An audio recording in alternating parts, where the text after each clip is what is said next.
Coming to you live from the JRE Tobacco Aladino Mobile Studios, it's the Cigar Pulpit.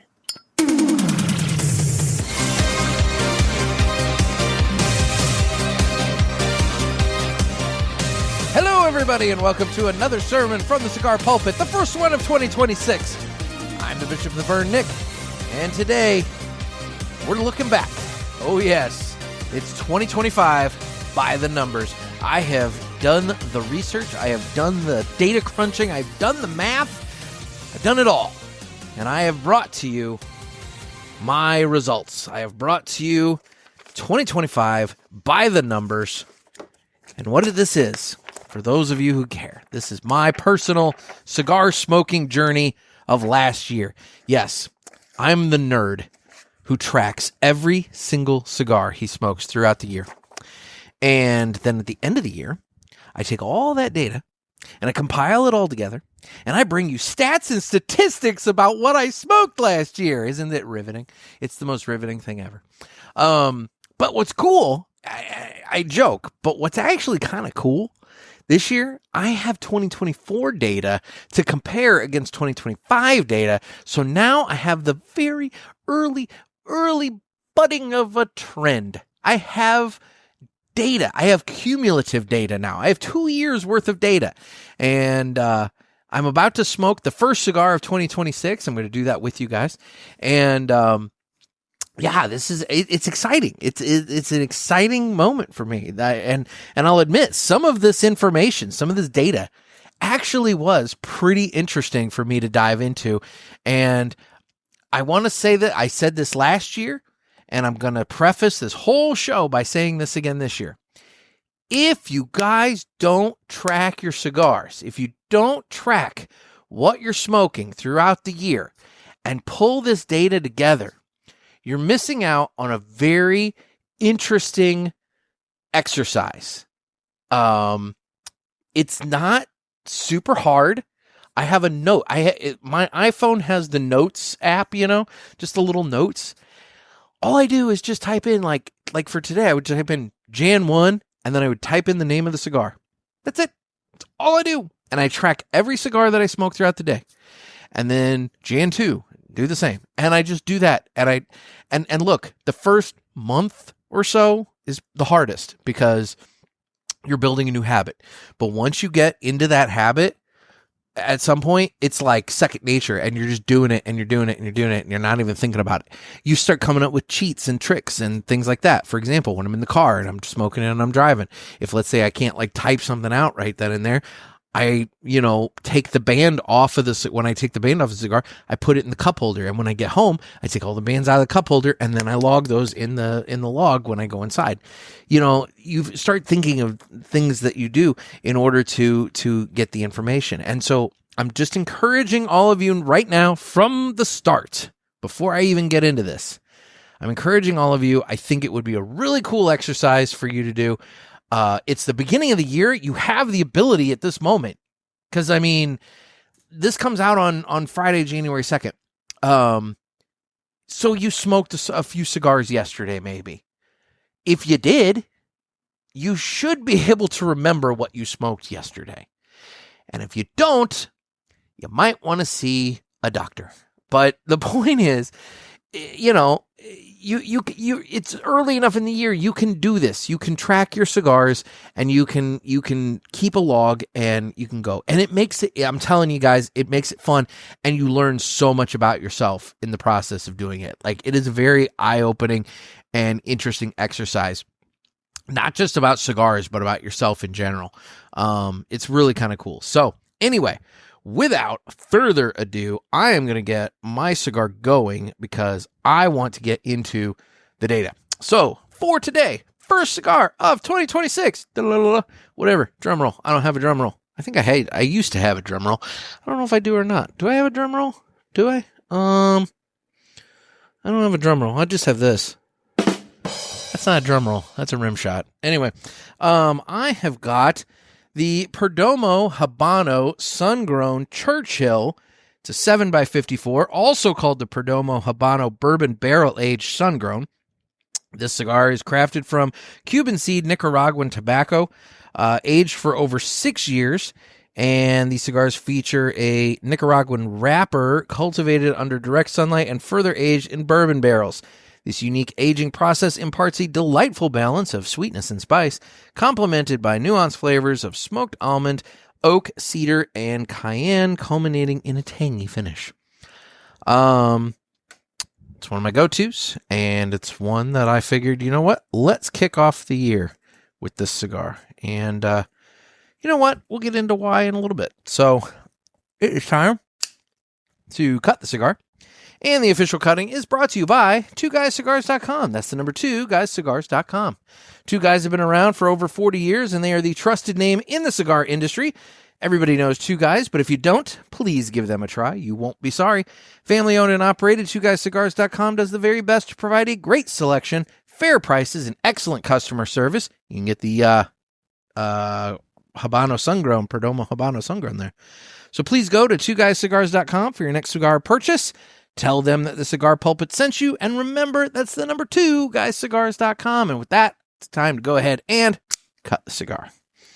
So we're going to give this guy a cut, and then we're going to give this guy a light. And while we give this guy a light, we're going to listen to the greatest commercial that you've ever heard.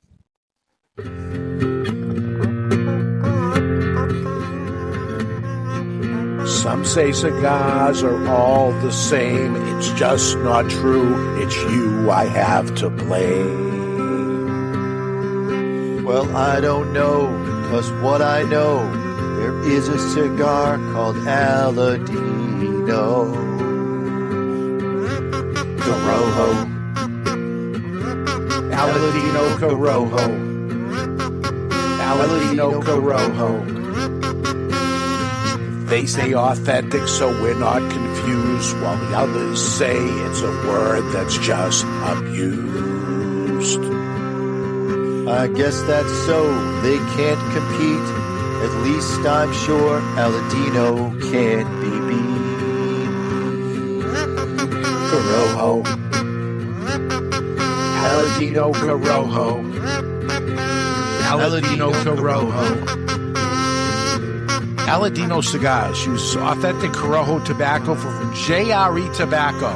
This is the greatest commercial you ever heard. Yeah. All right. I'm excited. It's time to get into the numbers. So I have a full report here. This is 7 pages worth of data, guys. And that sounds way worse than it actually is. I promise it's not going to be that dry. It's actually going to be kind of interesting. So I've crunched the numbers, and I'm trying to think of where I should start this. I'm thinking, where should I start? Where does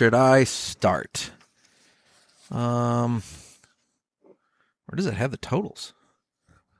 I may have left the, I may have buried the lead and not put the total on here. Yeah, I did, but it's okay because I have it in the year-to-year comparison section here.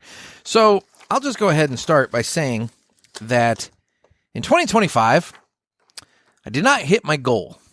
When I did this last year, in 2024, I made a goal, or I guess it should have been early 2025, about 2024. The point is, when I did this last year, I was not at 1,000 cigars for the year. And I said that in 2025, I wanted to hit 1,000 cigars, and I failed. I failed by a decent margin. I smoked somehow exactly 725 cigars in 2025. I somehow hit a roundish number. One that makes my little, whatever, I don't even know what it would be, heart happy. It makes me happy that it's an even-ish number. It ends in a 5 or a 0. It makes me happy. So I smoked 725 cigars in the month, or in the year 2025. That breaks down to right around 2 a week, just ever so slightly less than 2 a week. Is how it averages out. I'm sorry, 2 a day. Breaks down to right around 2 a day. 14 a week. What am I saying? I'm ahead of myself. Anyway, about 2 a day. But let's not get into that. That's the overview. That's the top line here. 725 on average 2 a day. Ever so slightly less than that, but it's we're talking decimals, okay? So, let's get into the nuts and bolts here. So, this is the thing that I was interested in. Top brands for 2025. These are the top brands that I smoked in 2025. And these are ranked by how many I smoked. So this is not like, top brand, no particular order. No, this is straight up 1 through 5. The top brand that I smoked in 2025 was Perdomo with 134 cigars. I smoked 134 Perdomo cigars in 2025. Coming in second place was Villiger Cigars with 85 cigars. Coming in third place, and this is a bit of a combined thing here because, they have so many different things, was United Cigars with 78 cigars. Now, I would also like to put the little asterisk on there and say that Selected Tobacco, Atabey Byron, Bandolero, those cigars, I counted with United Cigars because United distributes those. I didn't separate them into their own separate business because, to be honest, it is what it is.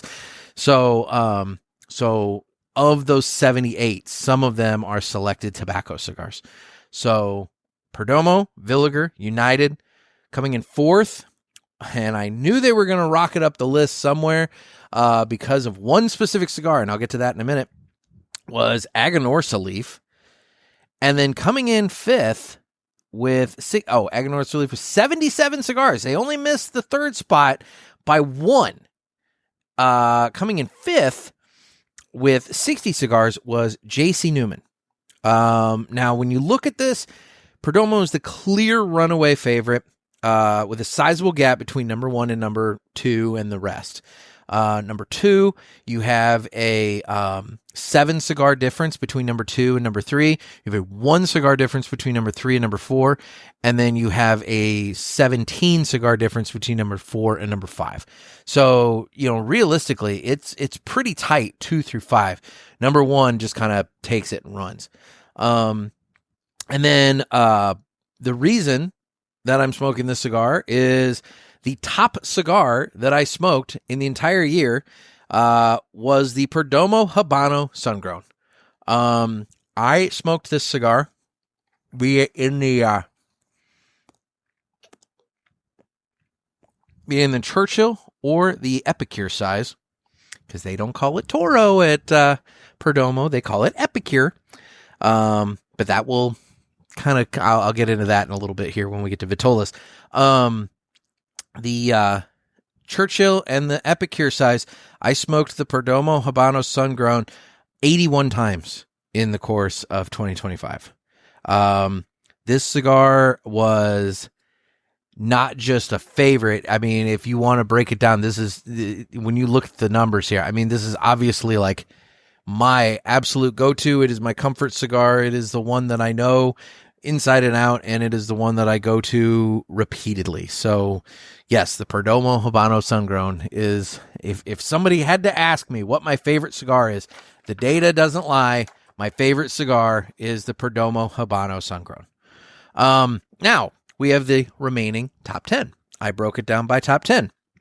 So I smoked the Perdomo Habano Sungrown 81 times. Next, in second place, and not even close to the rest of the list, in second place with 54 times. So, not quite 30 times, we're what, 27-ish? I don't know. Math is not my thing.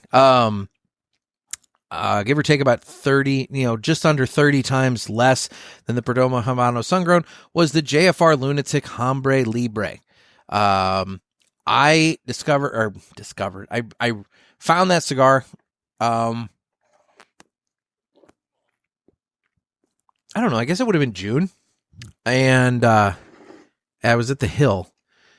And I was looking around the humidor for something that I liked. and I saw that and was like, it's just a basic looking Habano cigar. I'll go with that because we'll get into Habano and my love of Habano and sun-grown in a little bit here too. Because again, this is a full profile, guys. Like, this is less about my cigar smoking, and this is a straight up psychological evaluation here. I mean, this is like any retailer would just shit themselves to get a copy of this about all of their customers. This is retailer gold right here. Anyway, I found that and I smoked it and I loved it. And 2 boxes later, it rocketed up the list to number 2. Coming in 3rd place with 23 smoked cigars throughout the course of the year was the United Gold Star. I smoked the hell out of the Gold Star. And let me tell you, I have no influence whatsoever in the parishioners, voting, which, by the way, while I'm on that subject, life got in the way. Voting will begin on that on Monday. It is not beginning on today, Friday the 2nd. It will start on Monday, the 5th. So, sorry. Anyway. But the United Gold Star, if I had my choice, I would put a vote on that because I smoked the hell out of that. Next up was the Charter Oak Habano with 22. Not quite sure how 22. Is that a box of 20 and I had 2? Or is that a box of 25 and I gave away 3? I don't remember. But anyway, somehow or another, I smoked 22 Charter Oak Habanos. The next up at number 5, and I know how this happened. Next up at number 5 is the AJ Fernandez New World with 21. That I can explain because there are 2 shops near me, one just over the river and one close to me. They both carry it, and they both have it for in the like Toro size. They have it in the Toro size for under $9, and price point wise for that cigar, under $9, I'm there all day. So that was a cigar of pure economics for me. I enjoy it for the money. And so that one came in at, number 5 with 21 smoked. Number 6 with 18 smoked is the Villiger Cuellar Caribe. That would be their new Habano sun-grown, entry into the Cuellar line. Number 7 is the United Natural Toro with 17. Number 8 is the McAuliffe Black with 16. Number 9 is the Herrera Esteli Habano with 16. So tied with number 8 and McAuliffe Black. So you could realistically say 8 and 9 are the same. And then number 10 is the Perdomo 20th Anniversary Sun-Grown with 15. Now that, realistically, if we extrapolate that out a little further, I would bet you would find that the Perdomo 10th Anniversary Sun-Grown is probably right in there as well, along with the Lot 23, because I know that I purchased a number of those Humi packs this year. They were quick. They were easy. I would buy those. I'd get the 4 selected cigars from Perdomo, and I would smoke those, and that would explain the presence of the Lot 23, the 20th, and the 10th on the list. Not that I don't like the 20th and the 10th and the Lot 23, but it's fairly obvious that my go-to is the Habano Sun-Grown. So there's that. So takeaways from that list. I have a very top-heavy rotation. My top 2 cigars alone account for a massive chunk of my smoking this year with 18.6%. So the Habano Sun-Grown from Perdomo and the JFR Lunatic Hombre Libre account for 18.6% of my smoking for the year. I have an obvious sun-grown bias, sun-grown and Habano bias, and apparently that's where it goes. I go for those cigars. Now let's pull out just a little bit further. Let's go a little bit further out. total brands smoked. So in this year, I smoked a total of 65 different brands of cigars. That is a strong mix of variety. But when you really break it down, it is still very preference driven. When you look at brand share within that 65 or the total numbers of cigars smoked, once again, Perdomo, 18.48% of the cigars that I smoked came from them. Villiger, 11.72%. United took 10.76% of the pie. Aganorsa Leaf, 10.62%. And JC Newman with 8.28%. Those top 5 brands alone account for 59.86% of my cigar smoke. So nearly 60% of everything I smoked in 2025 came from 5 brands. 5. 18% of my brands, so 12 of the 65, accounted for 81% of all of the cigars I smoked. I am, like when you they talk about being an 80-20 guy, 80% of, make up one thing, this, and then you'll experiment with 20%. I am a strong 60-40 guy. My top 5 brands already account for 60% of my smoking. The next 7 brands only add 21%. So when you really, really break it down, what that tells me is that my core rotation of cigars is ridiculously tight. And I didn't even realize it. I thought I was smoking all over the freaking place, trying this, trying that, whatever. I knew I had my go-tos, but I didn't realize just how tight my cigar smoking rotation was until I looked at this. Vitola breakdown.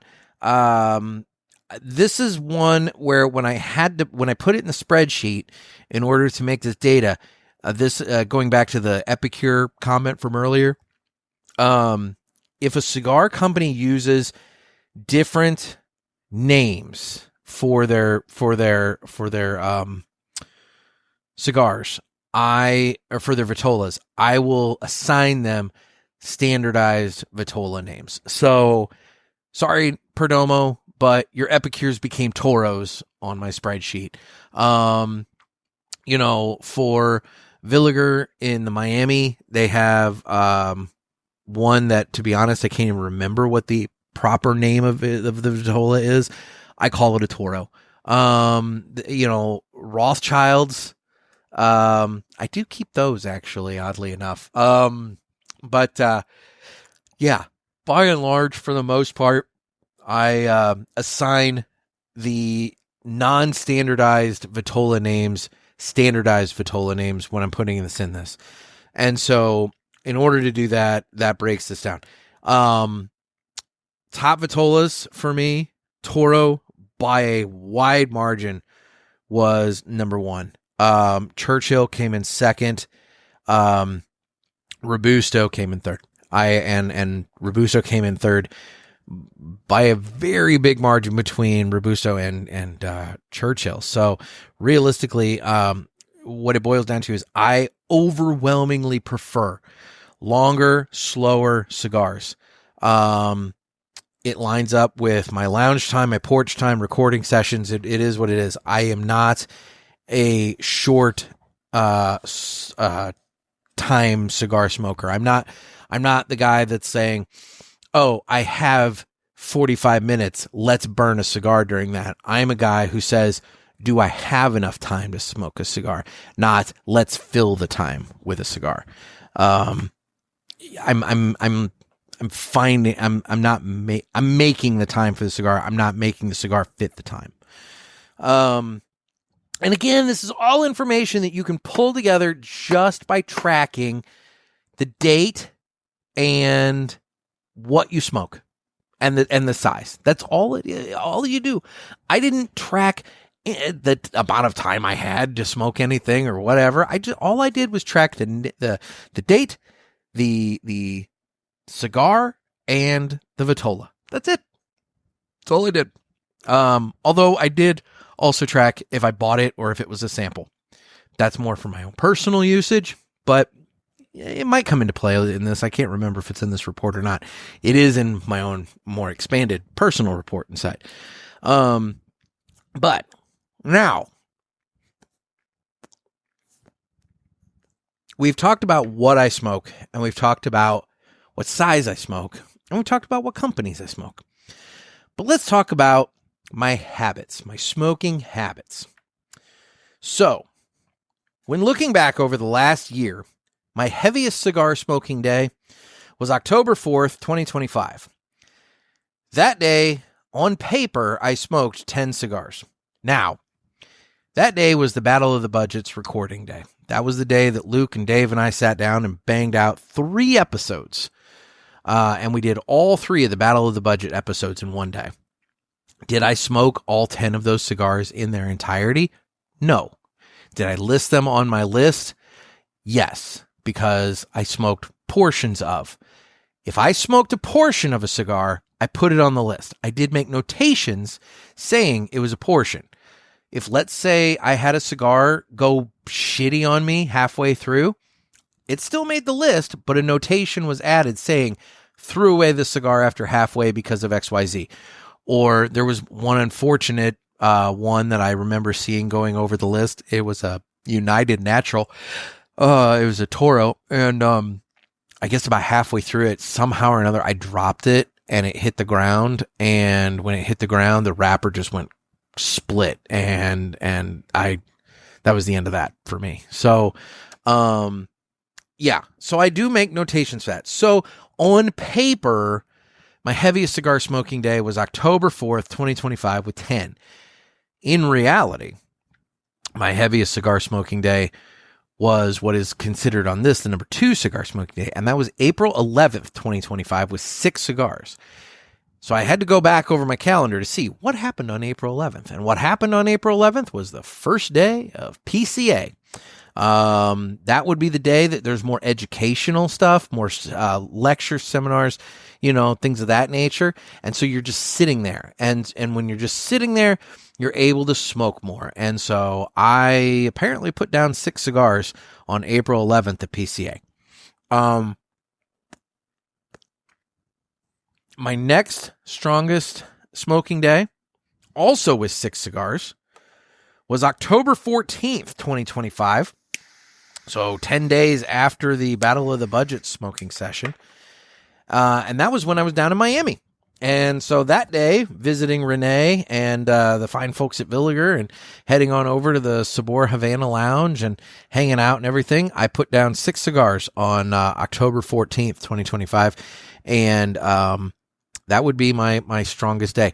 Now, you might be thinking, oh, Pulpit Fest, you're putting down a bunch. I don't put down a bunch at Pulpit Fest. Like, it's not as many as you might think because I'm busy and doing things. I've got some days here at the house where I'm sitting and chilling and relaxing, but I'm not putting them down quite that hard. And so, one of the things that I will say after taking a look at this is I only hit like event level smoking numbers now, a handful of times throughout the year. And when I smoke heavy, there's a reason for it. There's PCA, there's the trip to Miami, there's the Battle of the Budgets, there's a reason for it. I'm not just sitting and just putting them down left and right, just to do it like I may have in years past. So, it's what it is. My biggest month was September with 85 cigars. October comes in second with 79 and August comes in third with 75. When I look at the pattern, late summer into early fall is my sweet spot. That is totally my sweet spot. It's peak cigar weather for me. Temperatures are good. I can sit out. I can enjoy it. It's not too hot, not too cold. Well, August tends to suck, but it is what it is. Cooler weather, more time outside, prime cigar season. It just works in my favor. And that tends to, that looking at this was the period of time that I smoked the most in 2025. Now, when you look at the lightest months of 2025, January, 42 cigars. Second place was March with 42 cigars. Third place was May with 45 cigars. January and March tied for dead last. Spring really doesn't ramp up for me the way that fall does. And part of that is because St. Louis can be very rainy. And this year, we had a lot of rainstorms, thunderstorms, tornadoes, all kinds of bullshit. I mean, Illinois actually ranked first in the nation for number of tornadoes for 2025. I saw that earlier today, too. So for what it's worth, we had a very stormy spring season this past year. And out here, when it's wet outside, when it's damp, you know, you just get that dampness in the air, that moisture in the air, and you can have the heaters going and you can do whatever. It doesn't fucking matter. It just gets in, it seeps into your bones, and it's just that cold, wet, damp feeling, and it's uncomfortable, and I don't like it. And so I don't smoke as much, I guess. I didn't realize I was that low, but I am. So for what it's worth, going over the 12 months of the year, starting in January, 42 cigars, February, 53 cigars, March, 42 cigars. Now, March, the other thing we got to remember for March of 2025, I was down and out for over 2 weeks with that kidney infection. There were no cigars being smoked during that period of time. If you remember, I missed episodes. Mr. Jonathan thankfully came in and did his one episode, just to kind of give you guys something to listen to.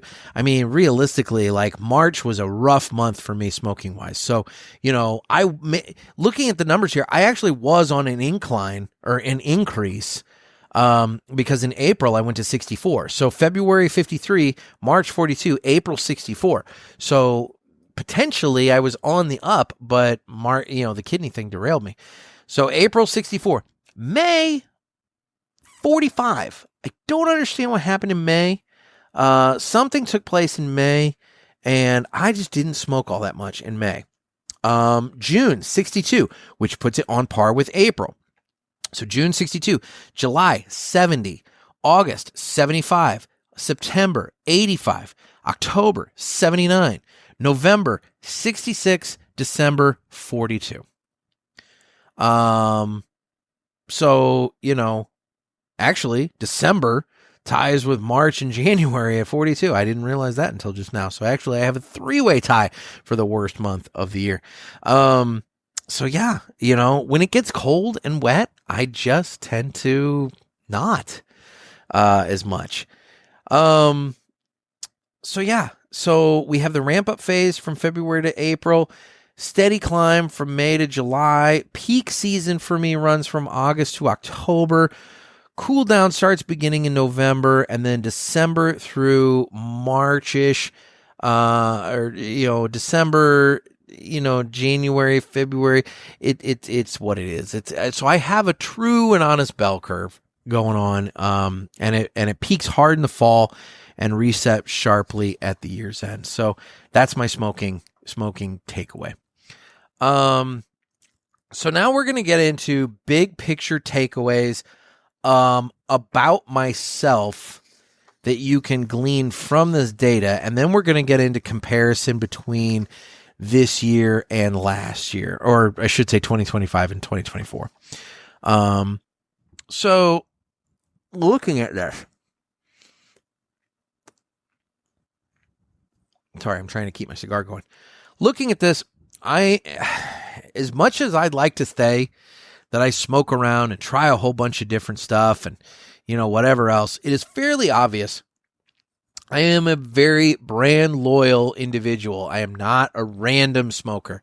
I will try random things periodically, but by and large, my rotation is very brand specific and brand loyal. When I find something that I like, I stick to it. I prefer repeatable favorites over novelty. Guys, the amount of limited edition shit on my list is very small.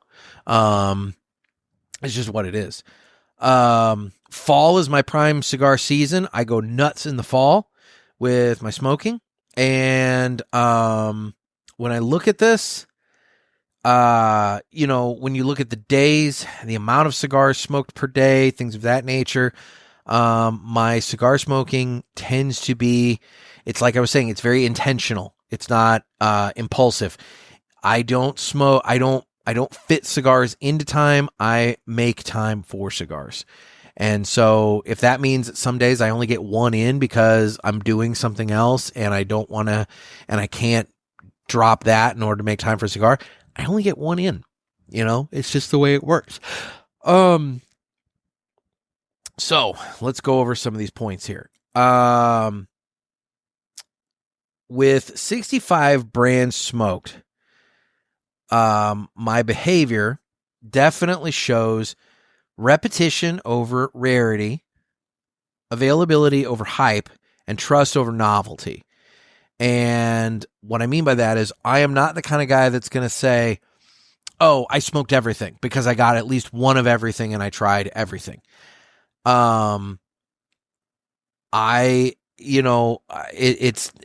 not that kind of a humidor that I've got working. It's a working humidor built for regular use. It has my stuff in it, and I am burning through my stuff with consistency and regularity. It is practical, experience-driven, meaning that I've had good experiences with these cigars, and I continue to go back to them day to day to smoke them. I'm not out trophy hunting. I'm not going out saying like, oh, I got to get the newest limited release of XYZ or whatever. It's just what it is. My smoking time, again, I've covered that. I'm big in the fall. What it boils down to is my environment is very important to me. I'm environment driven, not stress driven. I'm not smoking just to smoke or just because I need to smoke. I'm smoking because the conditions are correct, and it all lines up to make that enjoyable experience. So that's good. Only 3 days all year crossed 6 cigars. So I'm not casually overdoing it. I'm not casually saying, let's put down a dozen today, or anything like that. I'm smoking with intention. I'm even on days where maybe I have 4, I'm spreading them out in such a way that I'm enjoying them. I'm not like just lighting one off the end of the other and just continuing. When I do smoke heavy, it is planned out. It is social. It is, event driven. It's not compulsive. Another thing that I will get into now, because I didn't realize I had this in this report, but it is here. Samples do not control my smoking habit. Almost 40% of my cigars smoked this year were samples, which is high. But the interesting part of that is that my most smoked cigars, the ones consistently on my most smoked cigar list, overwhelmingly are ones that I purchase. Samples do not dictate my rotation. In fact, one way of describing it is that samples audition to be a part of my rotation. And when they work, they work. And when they don't make it in. But they become part of the list. The only ones that earn special repeat purchases are the ones that stick around. And it is what it is. I'm always willing to smoke a sample, but I'm very evidently very specific about what I will smoke. And when I do, I add it to my rotation. Now I'll also say, the one thing I will also say is that availability plays a big role in this as well. There are a number of cigars that I really do enjoy that I would add to my rotation on a much more consistent, regular basis. The Superb by Blackbird is one. Again, Habano cigar. That is one that I would add to my rotation much more regularly.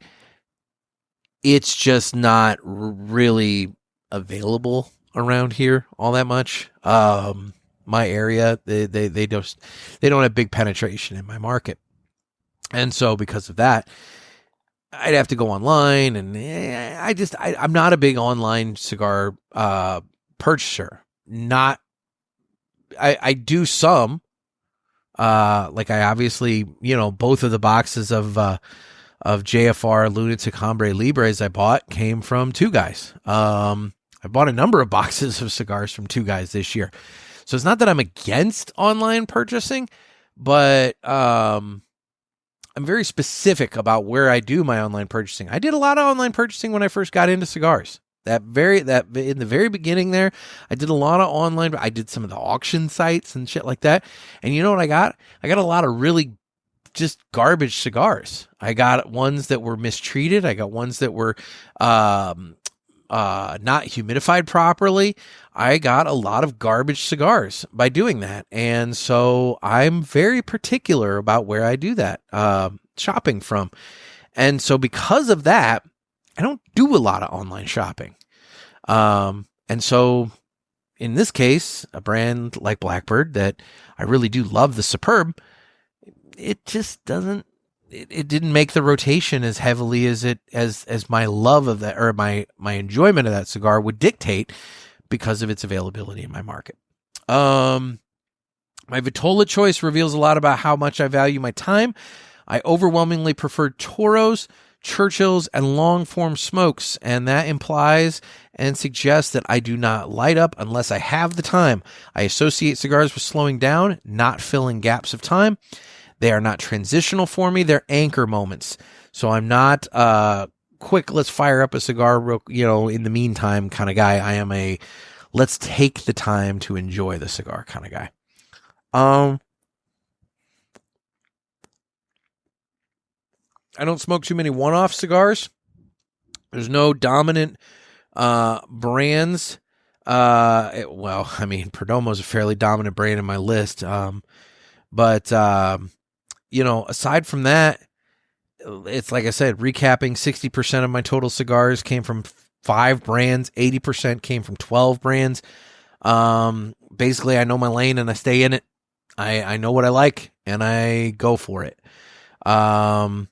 My 752 cigars across the year averages out to 2 cigars per day, 14 per week. But because my smoking clusters in season, it feels kind of uneven. And even though it's actually really, really steady, it's hard to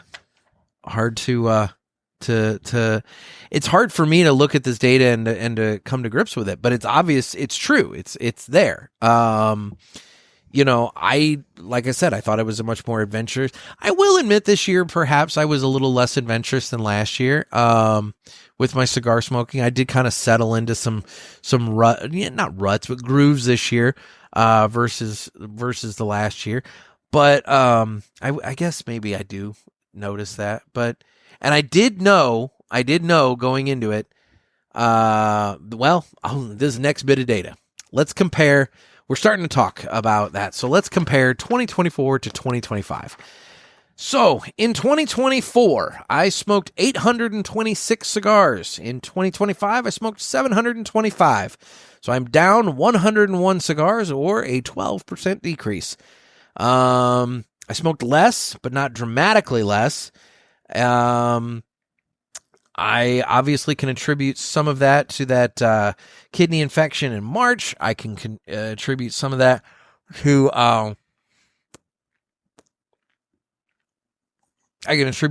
not making the New England Cigar Expo this year, because I put down a lot of them over the course of time in New Hampshire in 2024.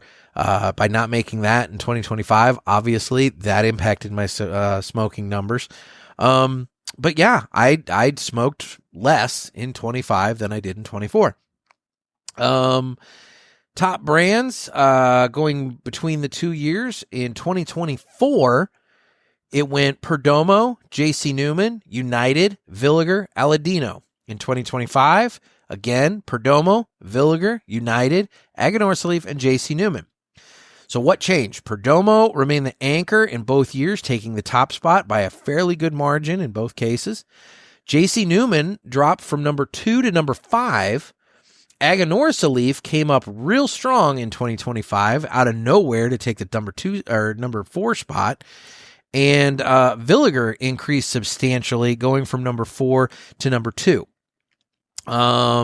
So yeah, I mean, so there was some shakeup in terms of the top brands. There were 1, 2, 3, 4. 4 of them were consistent though. All that happened was Aladino dropped off and Aganorsa Leaf picked up, and that's really about it. Vitola consistency. This is fucking crazy to me. I will admit. I knew that I was a Toro guy. Like, I knew that. I didn't need the data to tell me that. That I knew. But here's where it gets just crazy to me. In 2024, of the total number of cigars that I smoked, 60.3% were Toros. Okay? In 2025, 60.2% were Toros.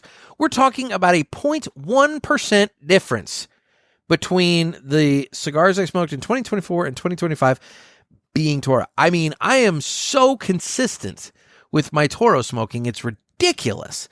Churchill's, 15.5% in 2024 versus 14.3% in 2025. Robusto's, 7.7% in 2024 to 6.1% in 2025. I don't care for a Robusto. I know it's only an inch shorter than a Toro. I know that, I've heard some people suggest, all that happens is they take away some filler and, you get to the heart, the good stuff. You get to the heart of the Robusto, or the cigar quicker with a Robusto. I don't care for it. I want that extra inch or so of extra cigar.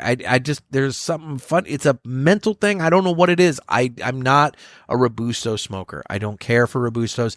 It will probably be my second to last favorite Vitola, and with the last being the Gordo or above, because I don't like I would rather have a Robusto versus like some fat thing. But be that as it may, I don't go for the little cigars. I understand the reasoning for some people to do so. Like if you're a shop owner and you want to be smoking a lot of different stuff, obviously you don't want to be putting down a Toro every time. You want to have something short and quick and get through it. But, that's just not my own personal preference here. My Vitola preference did not change at all in the last 2 years. So, that aspect of my cigar smoking personality is pretty firmly set. So any retailer should love my consistency there. Okay, so looking at the habit evolution summary here. What stayed the same? My Toro dominance, my brand loyalty, my long form smoking preference, seasonal clustering, repeat behavior over novelty, meaning I smoke the stuff I like versus going out and trying a whole bunch of different shit. I'm very stable with that. What did change between the 2 years? Slightly reduced volume, meaning I smoked less. Narrower core brand rotation. So I did smoke less brands, fewer one-off experiments, and increased reliance on known winners, meaning, again, I stuck with what I knew. And just to round off the information here, comparing the 2 years, let's look at the top 5 of 2024 versus the top 5 of 2025. Again, just to recap, 2025, Perdomo Habano Sungrown, followed by the JFR Lunatic Hombre Libre, followed by the United Gold Star, Chartero Cabano in 4th, and the AJ Fernandez New World in 5th. For 2024, again, the Perdomo Habano Sungrown took the top spot. Number 2, we had the JC Newman Brickhouse Natural taking the 2nd spot. Number 3, we had the Villiger 1888 Nicaragua taking the 3rd spot. Number 4 was the McAuliffe Black, and number 5 is the Romeo y Julieta Reserva Real Nicaragua. What's fascinating to me is a breakdown of these. So when you look at number 1 in both cases, so in 2024, I smoked 103 Perdomo Habano Sungrowns. In 2025, I smoked 81 of that same cigar. In 24, I smoked 55 Brickhouse. In 25, I smoked 54 JFR Lunatic Hombre Libre. So only one away from tying the number 2 spot. In 24, I smoked 28 Villiger 1888 Nicaraguas for the 3rd place. And in 25, I smoked 23 United Gold Stars for 3rd place. So again, only 5 off from tying the 2. Then number 4 in 24, we had the McAuliffe Black at 20. Number 4 in 25, we had the Chartero Cabano at 22. So 2. And in 24, the Romeo y Julieta Reserva Real Nicaragua took 5th place with 20. And in this year, 2025, the AJ Fernandez New World took 5th place with 21. So only one difference. So my 1 through 5, with the exception of the 20-ish or so Perdomos that I did not put down, were pretty much locked in dead even with it is clear. I don't know, guys. I'm geeking out over these numbers. I've probably lost half of my freaking audience with this. You guys are probably sitting there thinking this is so incredibly boring. But here's the thing. I think it's super fascinating, and I would love for all of you to do this with your cigar smoking for this year so that you can dive deep into these numbers, find out this data, and talk to me about your smoking habits. This is just fantastic information.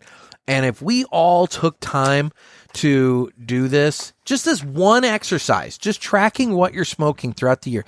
If you took time to do this, just to do this and look at it, I'm telling you, you would learn so much about yourself. You would learn so much about your cigar smoking habits, and you would learn so much information that you could take to your brick and mortar retailer and tell them, hey, this is information that you should know about me. And they can start tailoring things to you. I mean, that's the thing. If I were a retailer and I had this kind of information about all of my customers, and theoretically, a retailer should have a general idea about this. Like, for example, I know 2 guys tracks what cigars you purchase from them. Now, they're not going to know every cigar you purchase throughout the year, because theoretically, if you purchase from somewhere else, maybe you're out of town and you buy a cigar at a cigar shop, they're not going to know about that.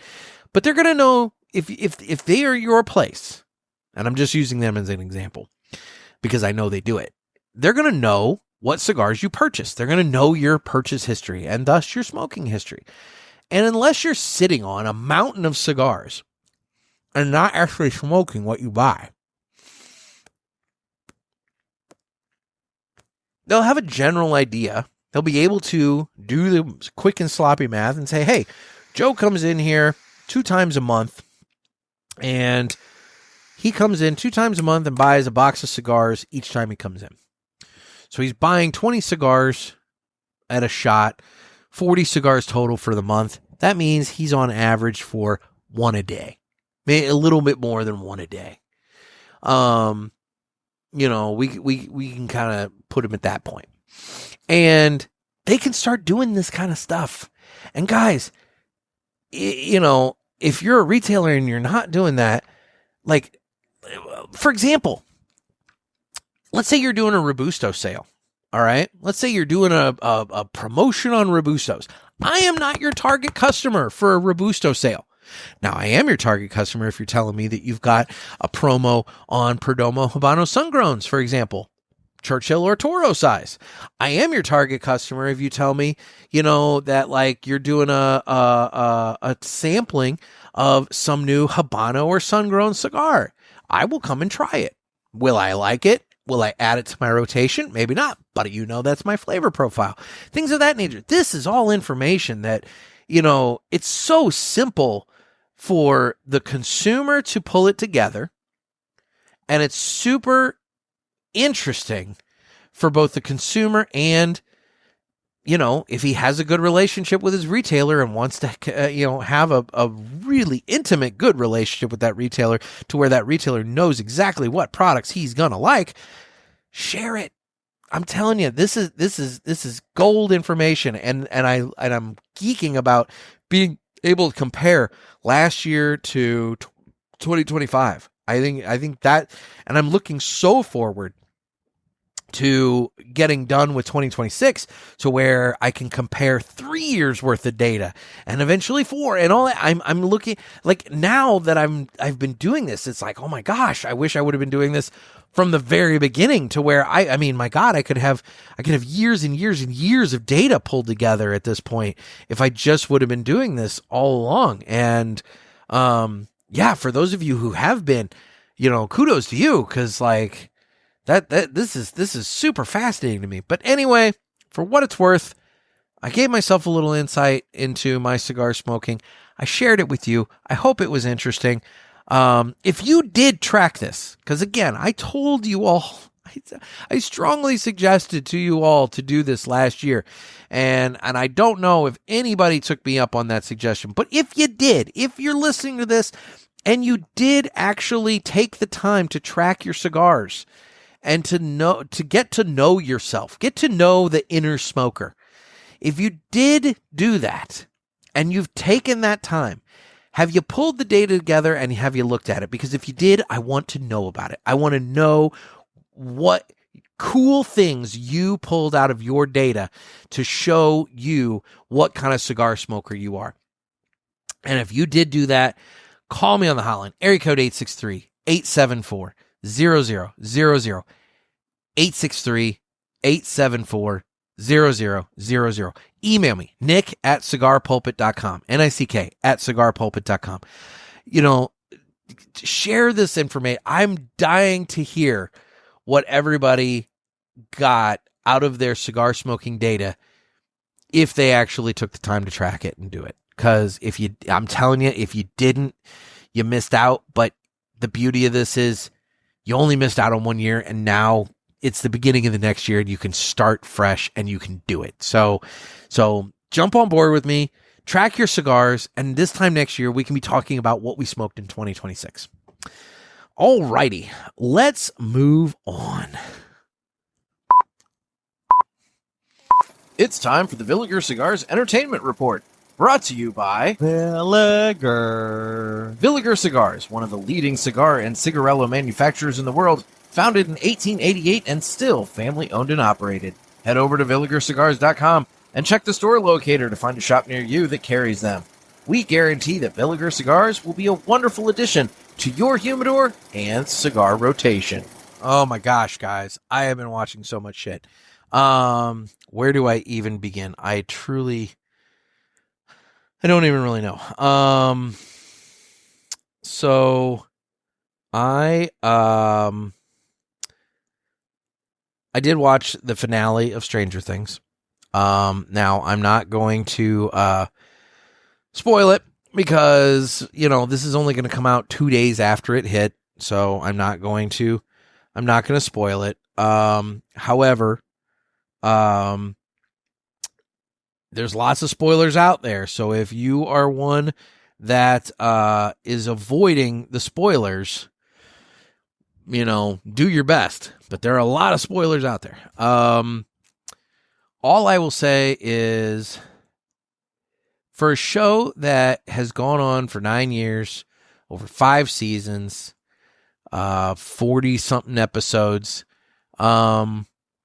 and has had some pretty big stuff happen in it, over the course of the show. You as a viewer, you're always going to have that expectation of what you thought the conclusion, the finale should be like. And everybody has a different version of that in their head. Some people have very elaborate versions. Some people have very soft versions, and it is what it is. The creators themselves, though, have their version. And that's ultimately the version that makes it to the air, because they're the creators. Do I think that the finale was perfect? Absolutely not. There were a couple of pretty big plot points that I'm like sitting here going like, what happened there? Was it entertaining? Yes, I was entertained thoroughly throughout. And, did it hit you in some of the emotional feels a couple times? Yeah, it did. Are you happy with where it concluded? I am happy with where it concluded. I thought it ended well. So, if I had to grade it, solid B+, I think, for the thing. There's just one big plot point that I really would have loved to get some explanation on, and just didn't. It just didn't. And if they just would have found a way to explain one aspect to me in the epilogue, I would be so happy. But they did not, and because they didn't, it goes to a B. So for what it's worth, I enjoyed the Stranger Things finale. Maybe someday down the road, after it's been out for a little bit, we can, talk about it a little bit, for those of you who care. But I thought it was good. The other thing that I watched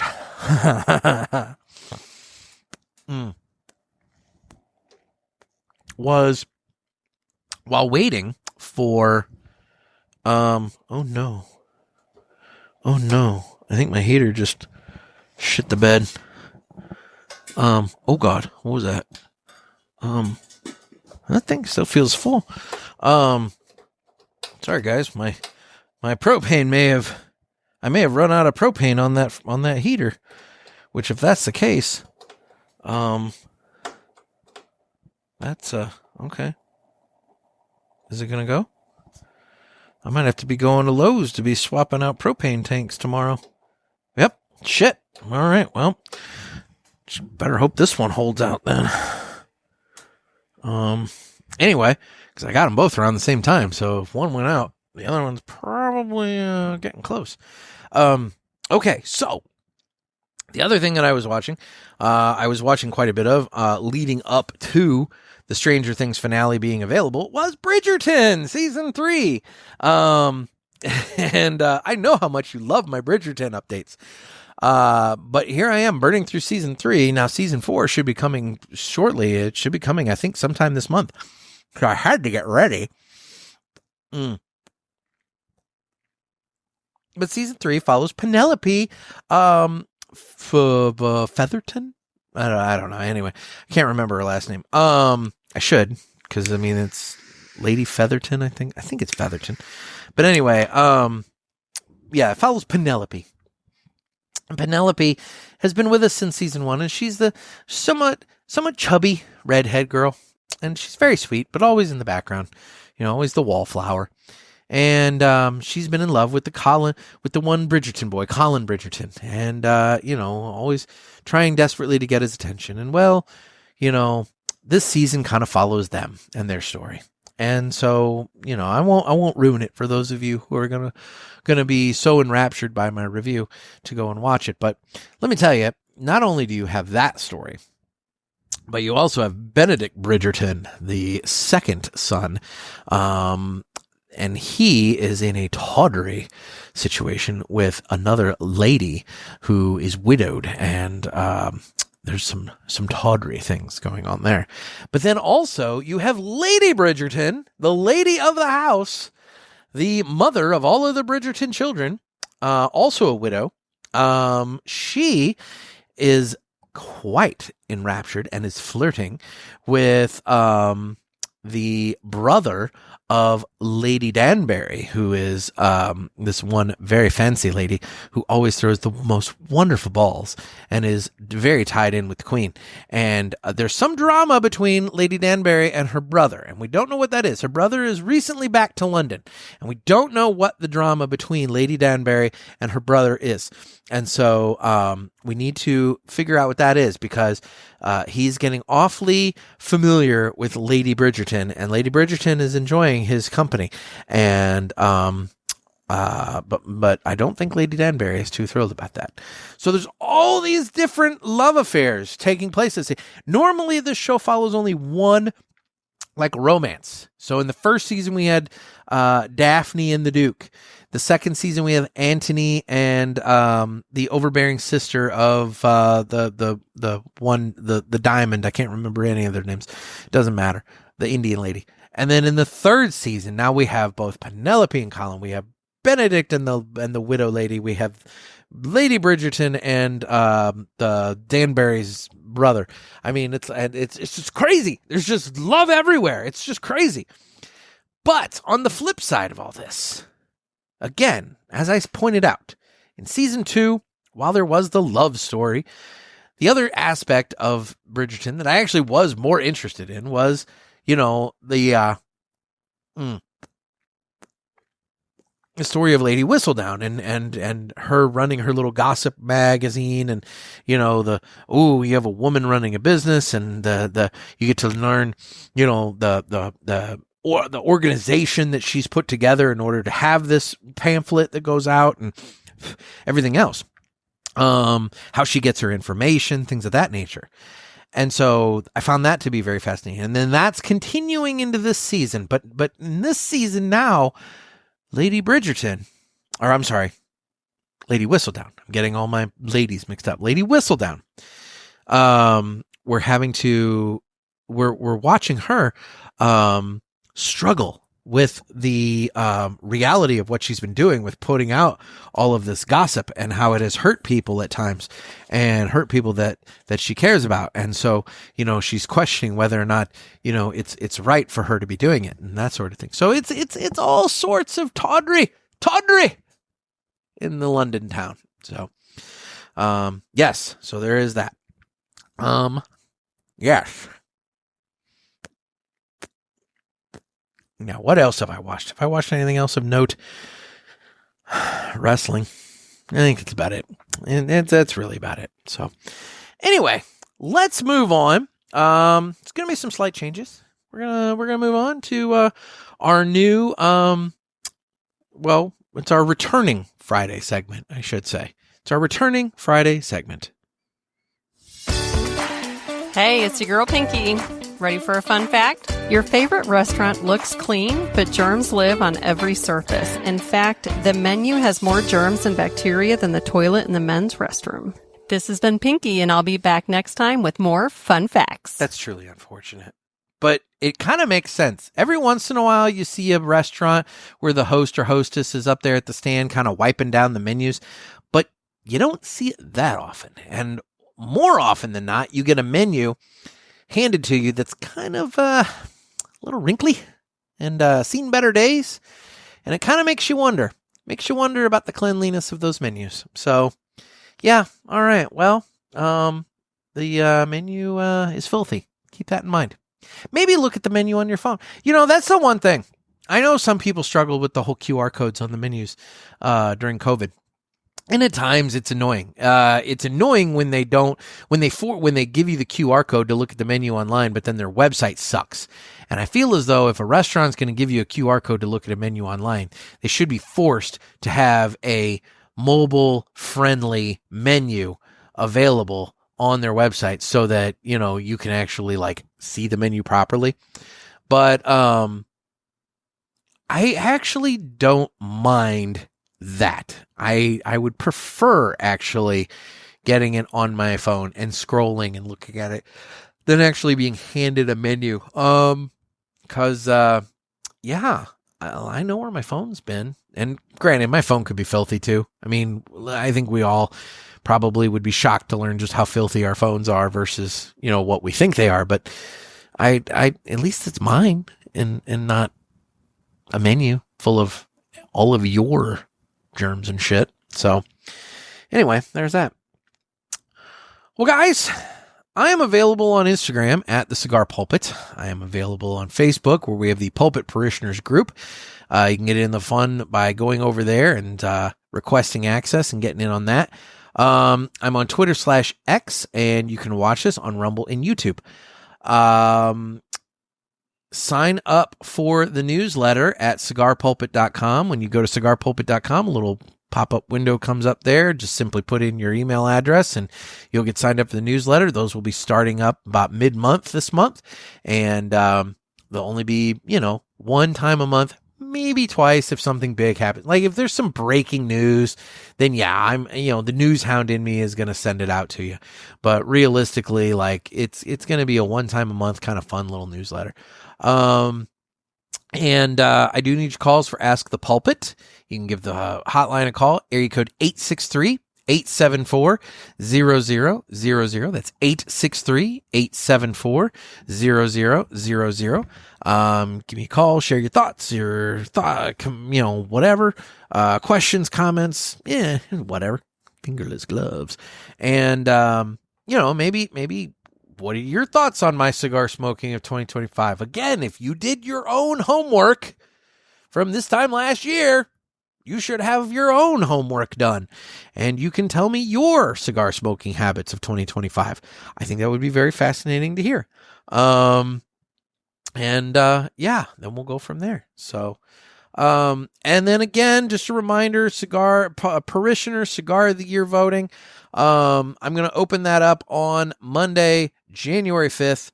I will have the voting form done by then. I just, things have taken place and I didn't get to it. I'm sorry. I didn't get to it. So I will have that available for you here shortly and, we'll go from there. So that's that. Well, guys, I'm very much enjoying my Perdomo Habano Sun-Grown Churchill, taking my sweet time with it. This cigar, if I fire it up when I leave, like right before I leave my house, I can make it all the way to my printer, load my papers up, and make it from my printer back to the highway, which is about 15 minutes, with this cigar. And at that point, typically I stop and get a drink, or I stop and get some gas, or I do whatever, and then I'll fire up another one, and I will head back down to my area to do my deliveries. That's part of the reason why I love this cigar in the Churchill size so much. That extra inch, because it's a 7-inch cigar, that extra inch, it doesn't, to most people, it doesn't mean much. I mean, it might be just extra tobacco, it's extra, but it adds time. And I find that this is a very good, slow smoking cigar that I can get a lot of time out of, and I can enjoy it. And, again, I've smoked it so damn much. I know what I'm getting from it, and I like what I'm getting from it. So it's kind of like my, if I'm Linus from Peanuts, it's my little blue blanket. It's my little safety blanket. I love it. Smoke the hell out of it. So, obviously I smoked the hell out of it. So yeah, it is what it is. So yeah, guys, coming up on the show, we'll have all kinds of fun and shenanigans. At some point I'll have, Parishioner Cigar of the Year whenever I get the voting going and whenever you guys get the voting done and, we pour over that data, we'll do that. But, yeah, for now we're in 2026. If you're a astrological believer, apparently this is going to be a great year for me. I had no idea. So, I, for whatever reason, my Instagram feed has apparently decided that I need to know all about astrology. I don't know why. I don't. It's like the algorithm doesn't understand me. I mean, it does at times, but then at other times it throws this weird curveball at me, and I don't know if it's just trying something out or what. But it has apparently decided I need to know about astrology. And it has decided that it needs to tell me all about me and my sign, I'm a Sagittarius, for those that maybe care. And what's weird is these little videos, they say, you're a Sagittarius if, and all that kind of thing. And like some of this shit actually makes sense. So like part of me is sitting back going like, I'll be damned. I wonder if there's something to some of this. And maybe that's the problem, is that it starts brewing in my head and I start thinking about it. But for what it's worth, apparently Saturn has been in some sort of position that I have no fucking idea about. And it's going to be leaving that position in February of this year. And because it was in that position,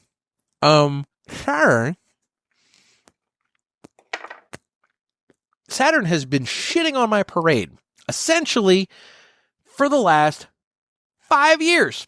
Now, let's stop and reflect. Let's review and reflect on my past 5 years. It hasn't been that great, guys. There's been some ups. There's been a lot of downs. Been a lot of shit. I've been kicked in the ass, kicked in the curb, and kicked in the head.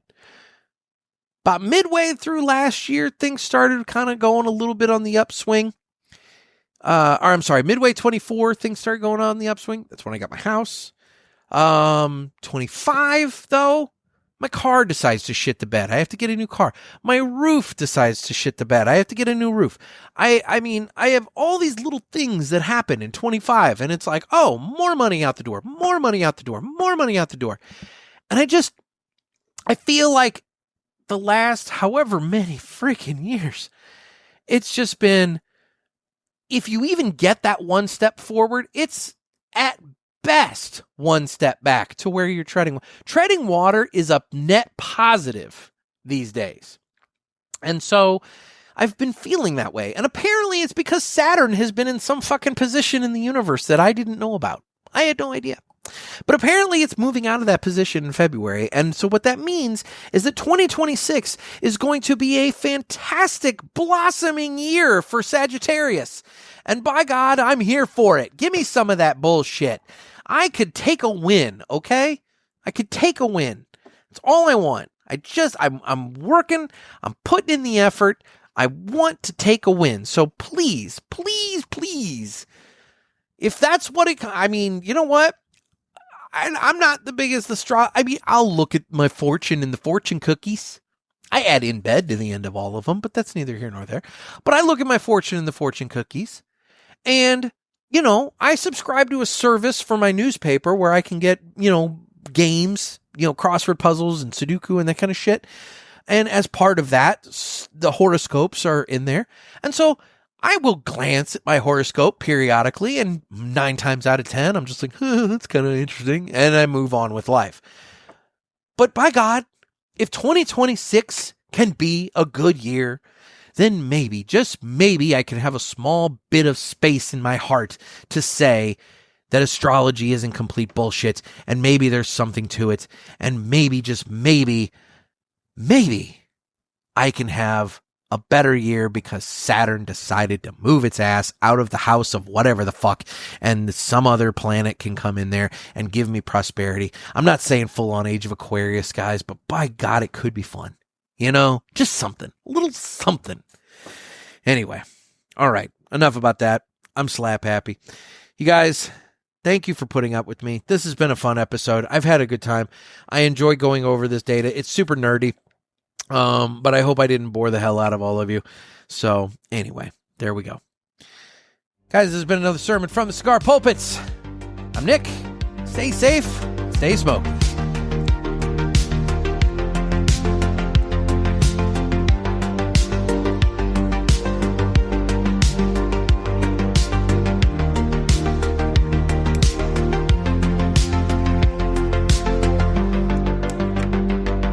Take it easy, everybody.